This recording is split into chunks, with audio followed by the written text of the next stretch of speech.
Hello and good morning, Andre here from Mutt Motorcycles. I'm here in Birmingham in the middle of England and I'm here at Mutt Motorcycles, and I'm here to give you a look at this. This is their Stravaig, which is a new 401cc adventure motorcycle. Now Stravaig means to wander, which seems somewhat appropriate for the bike. Makes about, I think, 36 horsepower. But what I'll do in this video is just give you a very quick look at the bike, show you some of the details on it, and then there'll be a separate video where I take it for a ride.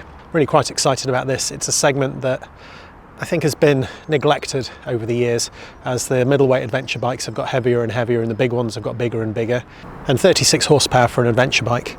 Yes, you won't be winning any drag races. Yes, you won't be flying down the motorway at 100 miles an hour, but that's not that much fun on a bike anyway. And I think for the riding that a lot of people would do, especially if you're new to it and you don't want to spend a huge amount of money, then this might be what you're looking for. This is the bike. This is the Stravaig 400. And this one's got the luggage on it, which doesn't come as standard, but it's only about £300. And for that you get two 28-litre side cases and a 40-litre top box. I will start at the back, as I often do, and work my way around it. So one thing I should point out before I begin is that this is not a finished production model. This is the pre-production prototype, so a few things are going to change. I think on here a lot of the paint work has been done just with paint rather than proper coating. The dash is not the final TFT, but they were kind enough to let me film it and take it out just to give you a bit of a preview and a bit of a look. And I think you'll be pleasantly surprised and impressed as I am. So at the back end, can't really see it under there, but we have that rear hugger, the rear mudguard, which I think will keep your back clean. Looks easy enough to unbolt if that's not your thing.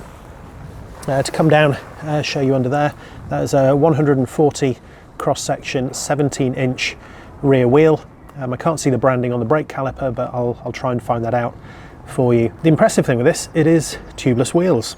I know they are coming on a few other bikes in this segment, particularly, as well as bigger bikes, but trying to buy a bike with those is still quite difficult, so it's great to see them on here, and those will be coming on the production bikes too. Coming up the side, you can see the centre stand underneath there, which is handy for maintenance. The pillion pegs on some nice little cast hangers with those rubber inserts. On the side it comes with a sort of heel protector for the rear master cylinder. Then here we have the, well, it's not particularly special, but it's perfectly serviceable. Looks like it's made from alloy brake pedal. So the engine is a 401cc inline twin, makes about 36 horsepower. It is liquid cooled and it is Euro 5 plus compliant. So we have these lower bars underneath there with a bash guard, which is made of metal. Doesn't look massively thick, but actually, you know what? That's probably maybe 2mm, 3mm.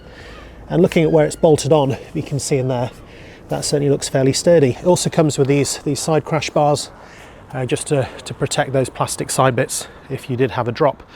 Coming up to the top, I think the levers are going to be black on the final version. But like I said, this is the pre-production one. Also the grips are going to change. Here we have the master cylinder up there. Looking at the indicators and the headlamp at the front, I think that is an LED unit. And coming down the side, upside down forks, twin discs at the front with another tubeless wheel. It's a 19 at the front. So yeah, it's not the 21 that some of the trail bikes have, but I think for road riding a 19 is perfectly fine. It's what my 1250 GS has. On this side we have the other caliper and the twin disc. You've got the ABS rotor, upside down forks, as you can see in there. And then as I come up to the top, on this side, you can actually see that those forks are tunable. Looks like they have both compression and rebound damping, which is a nice thing to see.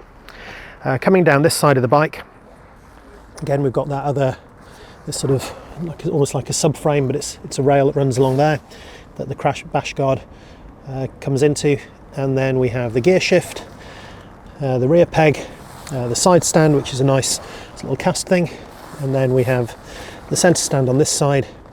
Coming up, another pillion peg, similar rubber insert, and then up and round the back you can see we have the luggage fitted there. Now, as I said, the luggage between the three of them, it's a 40-litre top box, two 28-litre side cases, so I think that makes 96 litres. Does that work in total? Right, so coming up and over the top, we have the LED indicators at the back there. The pillion seat looks actually quite high, quite comfy. The rider's seat, just to give you that look over the front there, it is quite narrow at the front of the seat, just across here. But there is a bit of bodywork on the sides there, so I'll see what that's like when I sit on it. Here we have the fuel cap. That is just painted at the moment, but it will be properly coated on the finished versions. Coming up here, looking at the bars, I think the mirrors might change slightly. It's adjustable clutch lever, but again, that will be black on the final versions, and the grips will change. Looking in here in the dash, there is a 12 volt 5 amp socket, and on the other side we have a USB socket. USB-A. Now this dash I'm not going to dwell on because this is the pre-production one. This is a colour LCD, but the production one is going to be a TFT. Those will be along next week, and I'm going to be in India. You're going to have to wait for another video to see that. Coming around here to the front, I can show you the screen. Now the screen does look to me like it is adjustable, I think. Yeah, so it isn't like on a lever. There's these two bolts you'd have to undo then, and I think that would slide down on there. I can see in there that bracket would slide down too. When I ride the other day, I was on a Benelli the other day that didn't have an adjustable screen at all. So even just having that with a couple of bolts, yeah, you can't do it on the fly. But at this price point, which I haven't said yet, I think that actually looks like a really tidy package. I suppose I could run this as a quiz to get people to guess what this costs for a 36 horsepower, 81 centimetre seat height adventure bike. Without the luggage, because the luggage is an extra £300, and this comes in at just under £5,000, which for the tubeless wheels, for the LED lighting, for the centre stand, for some of the crash protection, I think that is pretty good value. Now I think it will also come down to how it rides, so you're going to have to check out my other video for that. But right now, I think that looks like a worthy contender in this new and emerging small capacity, medium sized capacity adventure bike market. So that is it. That is my very quick look at the Mutt Stravaig 401. Please check out my other content if you would like to see what I think when it comes to riding it. Otherwise, I hope that's been interesting and useful, and maybe I'll see you on the next one. Thanks for watching.